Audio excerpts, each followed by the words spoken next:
kelompok 10 fonologi dengan materi grafemik dan ejaan akan membahas materi tersebut di video ini. Sebelum itu, perkenalkan, nama saya Tiara Bilkis dengan akhiran NIM 035 dan rekan saya. Perkenalkan, nama saya Raya Sinaryadi dengan akhiran NIM 026 dan rekan saya. Perkenalkan, nama saya Riza Damsa, akhiran NIM 09. Silakan teman-teman simak video ini. Pengertian grafemik. Grafem adalah satuan minimal sebagai pembeda dalam sebuah sistem aksara. Contoh grafem antara lain adalah huruf alfabet, aksara Tionghoa, angka, tanda baca, serta simbol dari isi tangkai penulisan lain. Satu grafem dapat dipetakan tepat pada satu fonem. Contoh pada grafem N dan G untuk fonem ang. Selanjutnya adalah macam-macam grafemik. Yang pertama, fonemis, menunjukkan cara bunyi diucapkan secara detail. Contoh pada bunyi paku, dapat ditulis secara fonetis, buka kurung siku, P, A, K, U, tutup kurung siku. Dan bunyi bang, ditulis secara fonetis, buka kurung siku, B, A, Ng, tutup kurung siku. Yang kedua adalah fonetik, mempelajari bunyi bahasa sebagai pembeda makna. Contoh pada kata paku dan baku, berbeda makna karena perbedaan fonem P dan fonem B. Baik, di sini ada klasifikasi grafemik. Adalah pengelompokan grafem atau lambang terkecil dalam sistem tulisan berdasarkan bentuk dan fungsinya dalam bahasa tulis. Baik, di sini contohnya yaitu ada A seperti api dan anak. Terus ada I, ikan, ibu. Ada U, ular, umur. Dan E, emas, enak. Dan terakhir O, obat dan orang.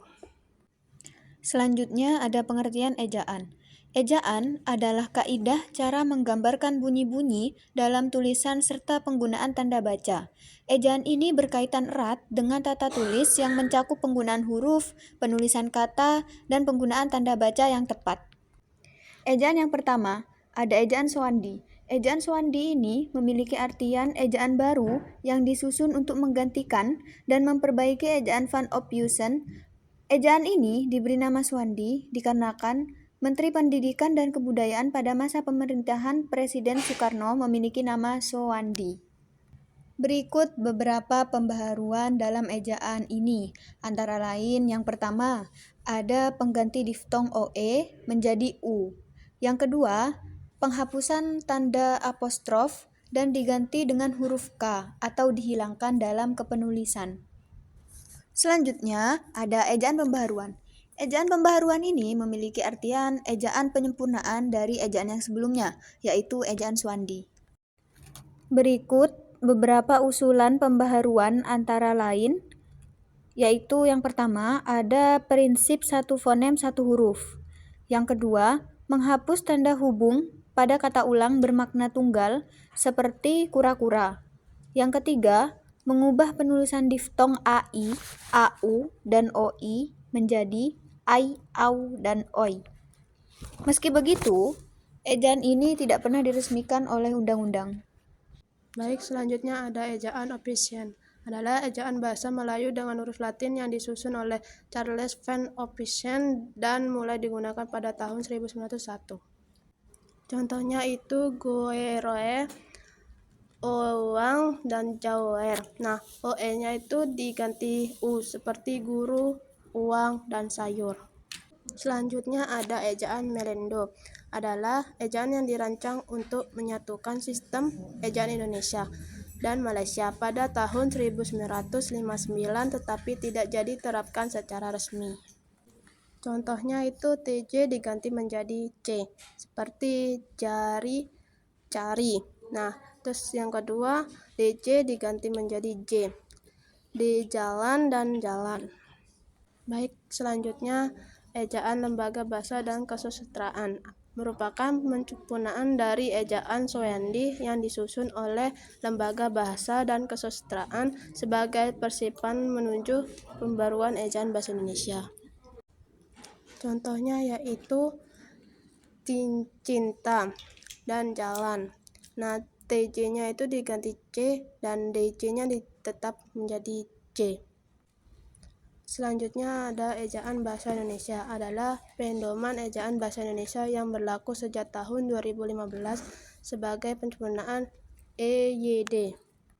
Contohnya yaitu penulisan kata depan di rumah, di-nya itu dispasi, dan selanjutnya penulisan huruf kapital seperti presiden dan Indonesia.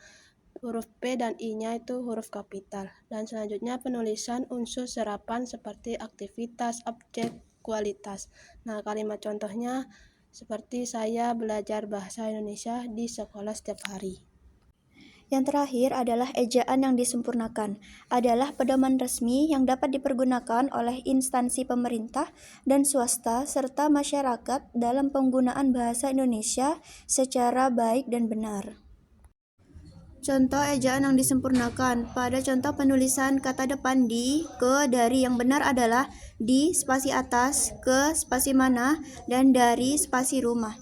Contoh yang kedua adalah penulisan huruf kapital. Kalimat Presiden Joko Widodo meresmikan jalan tol di Jawa Barat dianggap salah karena nama jabatan yang diikuti nama orang dan nama wilayah harus diawali huruf kapital.